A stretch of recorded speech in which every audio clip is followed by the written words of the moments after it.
Au début, c'est comme un film d'horreur. Tu te dis que tu t'es trompé de salle, mais en fait non. Après le générique, tu te souviens que James Bond est maqué avec Léa Seydoux, tu te dis que c'est vraiment un film d'horreur. Plan magnifique sur une ville italienne probablement flinguée dans les 10 ans par le tourisme de masse provoqué par le film. James Bond break up avec Léa, on respire. Les méchants veulent un truc important. James Bond s'en bat les steaks, il a une douche en plein milieu de la jungle sur une île indéterminée parce que nique la géographie. Là-bas, il se rend compte qu'il a été remplacé par une femme noire, ce qui énerve tous les gens du public qui aimeraient que les noirs restent ceux qui meurent en premier et les femmes celles qui ne sont là que pour baiser.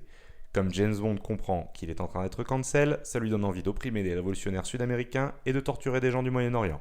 Il rejoint donc la CIA. Ensuite, il va à Cuba, se bat avec une meuf super classe qu'il ne baisse pas parce qu'on est woke.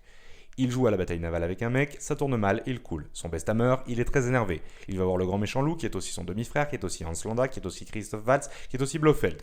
Comme par hasard, Léa Seydoux est le psy de Blofeld, mais le MI6 a double-checké son parcours, alors tout va bien. Christoph Waltz crève.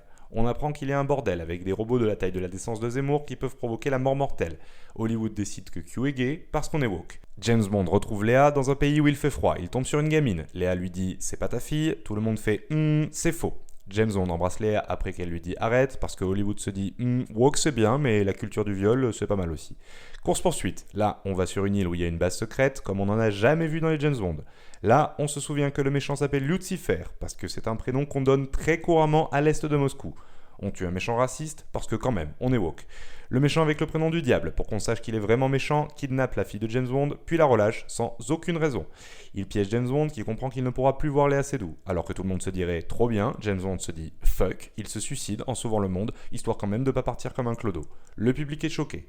Des gens disent ils ont littéralement tué James Bond, enfoirés de progressistes. On les assomme avec un wok pour les faire taire. C'est la fin.